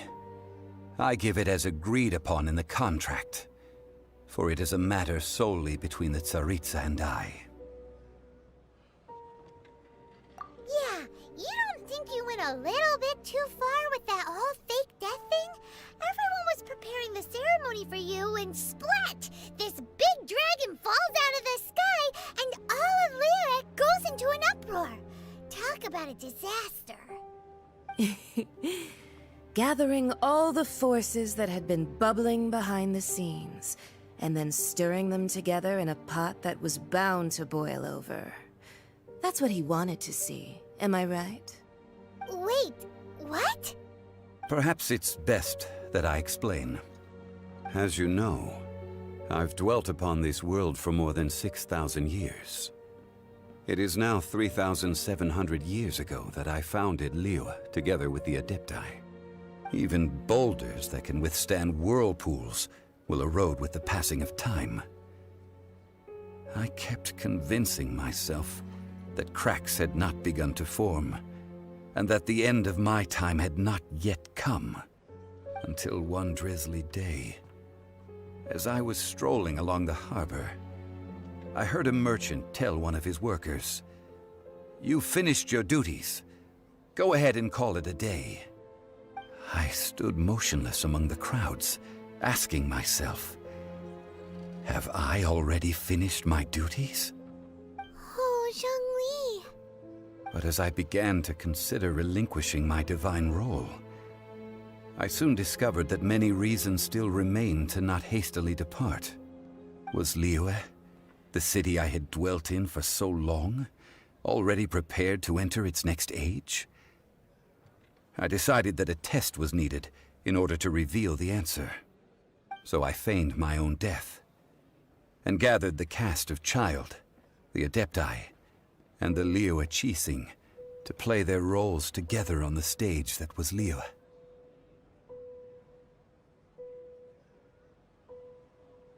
Indeed I was. The gnosis which I had kept for so many years suddenly seemed to have lost its meaning. That's right, which is why I continued to safeguard the gnosis until now. So you mean that if the chaos ever reached the point of no return, you would simply appear and use your divine powers to bring Liyue back under control? Of course, and it would have been all too easy for him too. Just as a child quickly matures after losing their parents, so has Liyue matured when faced with the death of its deity. In the end, the resolution to all that has transpired was even more satisfactory than I could have hoped for. Take the Adepti, for instance. Owing to their years of seclusion, they were the least informed. Yet when faced with a crisis, they commendably showed the greatest amount of restraint possible. Not only did they manage to cooperate with the Qixing, but in the end, they even made efforts to understand the hearts of the people. Credit is also due to Signora, the emissary dispatched by the Cryo-Archon to fulfill our contract. At my request, she kept everything she knew in strict confidence. This despite the eavesdropping ears of her colleague, Child. This meant I could remain as Zhongli, even having the chance to fulfill the age-old traditions of Liyue in this mortal form. Thank you for joining me on this journey, Traveler. All of these things turned out as I had planned. There is only one thing that I had not anticipated, and that was the conduct of the Liyue Qixing. I had expected them to do no more than the Adepti, to come to the defense of Liyue. But when all was said and done, they seized the opportunity to supplant Liyue's divine protectors, and used the subsequent power vacuum left by my death to quickly gain complete control of Liyue. Huh? That doesn't sound good at all. On the contrary, I think it is excellent. I had always feared that it was too soon for them to take over from me. And it was also that which I longed for the most. As such, this is the best parting gift anyone could have given this god of old. Hey, what about me? Doesn't anyone feel the least bit of remorse for deceiving me? You've practically kept me in the dark! I think that thanks would be more appropriate. You certainly played no small part in all of this, wreaking havoc and turning the city upside down. The Lord of Geo ought to thank you for your performance, if anything. If you hadn't created the pressure of a battle between mortals, Adepti, and a god, the lump of coal resting in the hands of the Geo-Archon, Liyue would never have been able to become a dazzling diamond of a city. Huh? Just whose side are you on, mocking me like that? Are you itching for a fight? Be that as it may, you've come out of this as the hero of Liyue. I, on the other hand, will be forever prescribed as a disturber of the peace, no? Well then, with the Gnosis in my possession, I have no use for such idle chatter. We should return to Zapoljarny Palace and seek an audience with Her Majesty, the Tsaritsa. Come, child. Fine. I'll meet you there later. I'm not sharing a boat with the likes of you. Do as you wish.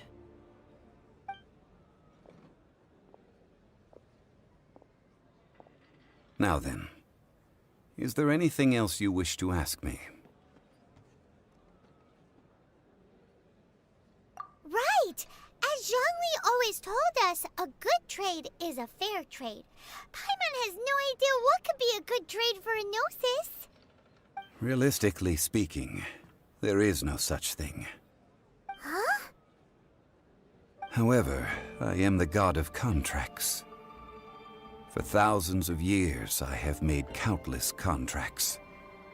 If the deal was of no benefit, then I certainly would not be inclined to agree to it. My agreement with the Cryo-Archon will be the last of my contracts as the Geo-Archon. My contract to end all contracts. As for the bargaining chip that the Tsaritsa used to balance the scales, uncover that answer for yourself in your future journeys.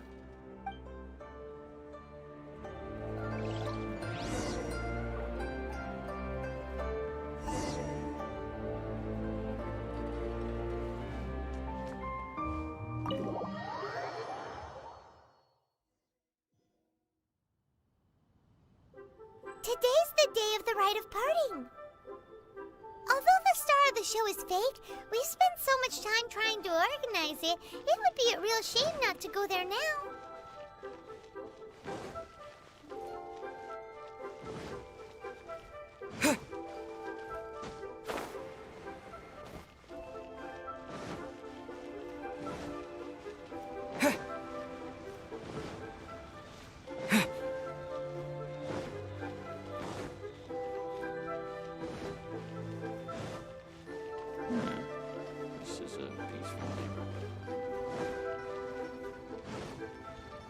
Well, since we're going through with this rite of parting, I guess it means that those rumors hit the nail on the head. So Rex Lapis is really...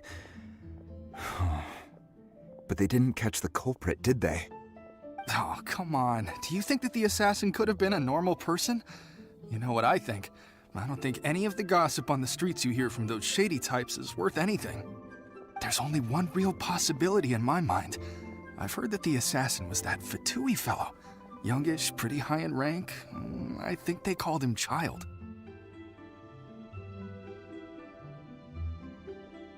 The Fatui? They certainly are very suspicious. Who knows what those greedy, crooked folks... Shh! Lower your voice. If the Fatui catch you in their sights, Rex Lapis won't be around to protect you this time.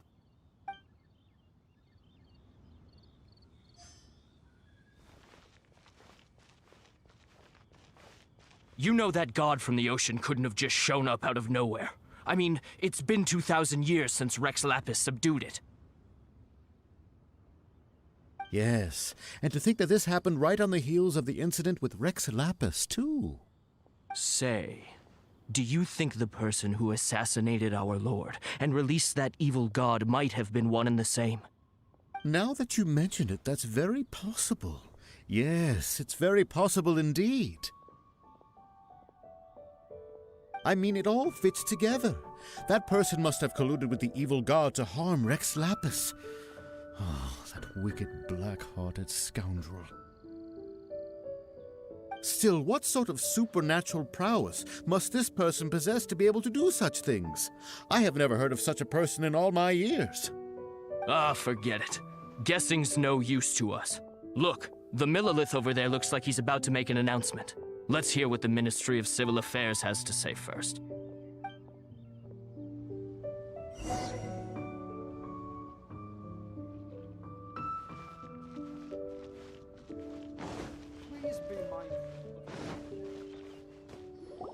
Hear ye all! The Qixing's words. Though a dragon soars ageless as the mountains, it too must return to dust. This is common knowledge. Gods and Adepti live glorious lives, but both light and shadow have their season.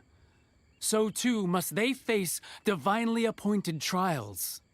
Rumors and hearsay abound on the streets that Rex Lapis was murdered. Now, let the truth be revealed. Having been thwarted in his trial, Rex Lapis's soul has recouped the celestial heights. He beseeches the people of Liyue to grieve not and to let not their hearts be saddened.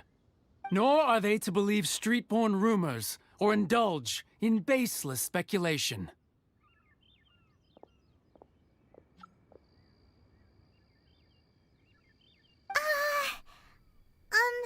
Paimon needs a translation on what the Qixing's announcement said.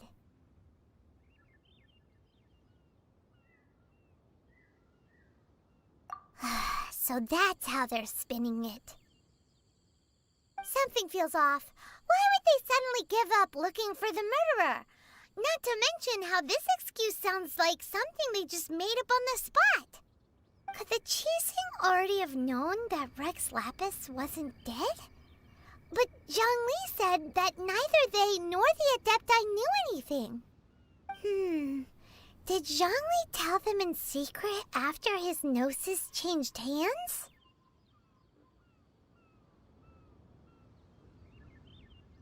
Exactly, right? Ooh, seems like the rite of parting has been going on for a while now. Let's go have a look.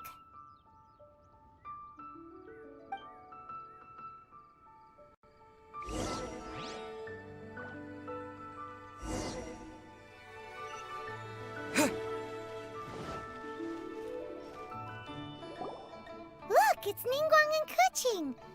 Are they saying something? Are their speeches over? As said previously, Rex Lapis's soul returning to the heavens is the end of the contract. And it is also the end of an era. 3,700 years of contracts burnt and reduced to ash. We, the people of Liyue, were indeed prosperous. But blinded by our prosperity, we forgot that time can be pitiless. The long, unending dream of our Archon walking among us. Now that we have awoken from our dream, we must learn to say farewell. Will you stand with us as we re-establish our contracts? As we build a new age of prosperity? So concludes the words of Her Eminence the Tianquan. Does Her Eminence the Yuheng have anything to add?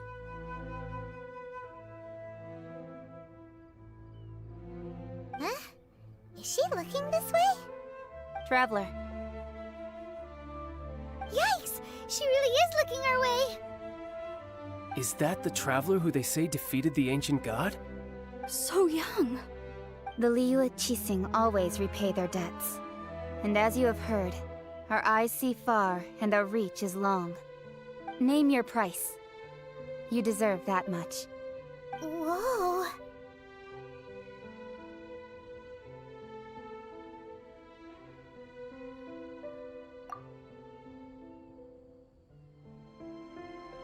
Well, could you help me put up some missing person posters?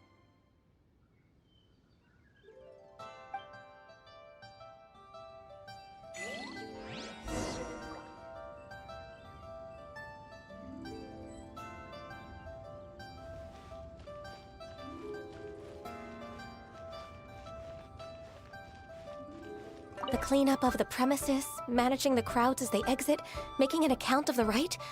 There's much that remains to be done. I didn't miss anything, did I?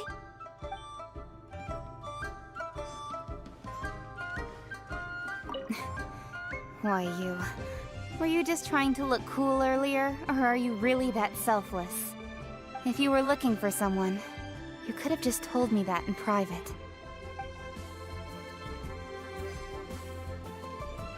Roping you in was possibly the most masterful move we could have made. I believe that future generations will say so too when our deeds come up for their review.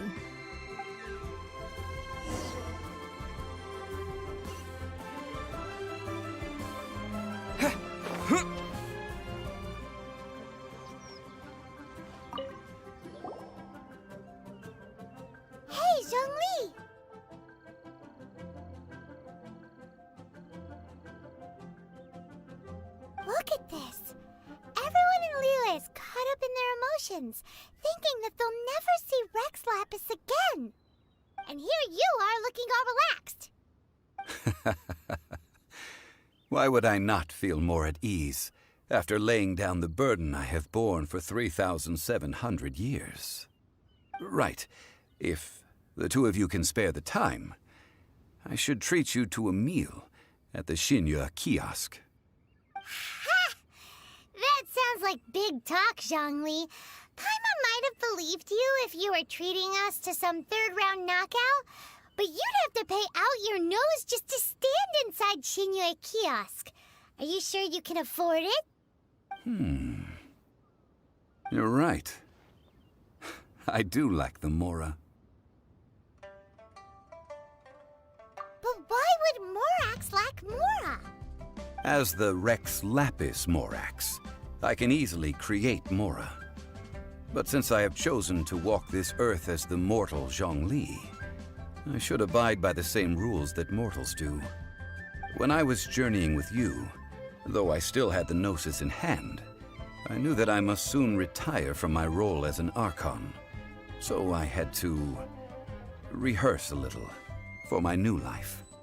Oh, no wonder! Paimon gets it now. You didn't look at the price tags when we were spending because you've never had to.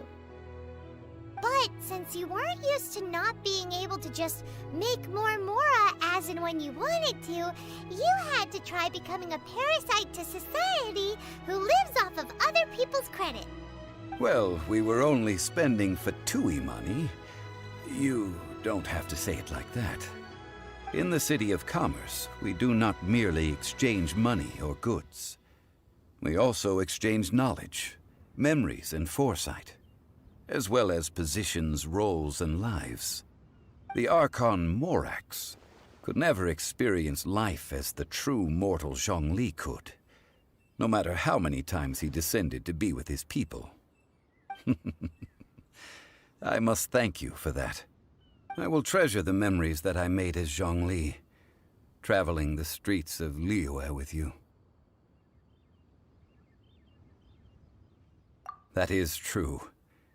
But there is no journey that does not end. No meetings without partings. Paimon thinks that we should make a move and continue our search for the Seven. I fear that continuing your journey may be difficult. The nation that neighbors Liyue by sea, Inazuma, is presently closed. Yes, the nation has been closed by order of its deity, the Electro-Archon Ball. And just as the people of Liyue preferred to call me Rex Lapis, she too goes by another name among locals in Inazuma. Paimon thinks we've heard that one before. Raiden? That is the case. And since Raiden is also the Shogun of Inazuma, people call her the Raiden Shogun. That said, though people at the wharf were saying that the situation in Inazuma is very tense, Paimon doesn't remember that always being the case. It wasn't that bad last year. Zhongli, since you're Rex Lapis, shouldn't you know something about what's happening there? Just how did Inazuma become a closed nation? It's because of visions. Visions? When faced with circumstances beyond their control, humans often bemoan their lack of power. But if a person shows true strength of will at a desperate and fateful moment in their life, the gods will look upon them with favor. This is what visions are. Magical foci bestowed upon those who have been acknowledged by the gods. Uh-huh. That's how people in Teyvat see it. But starting from last year, the Raiden Shogun began promulgating the Vision Hunt Decree. Vision Hunt Decree? Yes. It was an order to seize all visions within Inazuma's borders, and to inlay them upon the hands of the statue of the omnipresent god. They want to seize visions. But why? Aren't visions blessings from the gods? I should think that in the Raiden Shogun's eyes, it is precisely because they are divine blessings that they should be under the sole dominion of divinity. Whoa, that's harsh. The Animo Archon is the god of freedom, and the Geo Archon is the god of contracts. For her part, the Raiden Shogun is the god of eternity. It seems as though she has finally decided to eliminate any unstable elements that could pose a threat to her eternal realm. The fact that even I, the oldest of the seven, have now passed away, will only strengthen her resolve to pursue eternity. Knowing her, she must have again quoted that adage she is most fond of when proclaiming that decree to her people. 7 ideals for 7 gods, and of these, eternity is nearest unto the heavenly principles. All right then. Was there anything else you wish to know?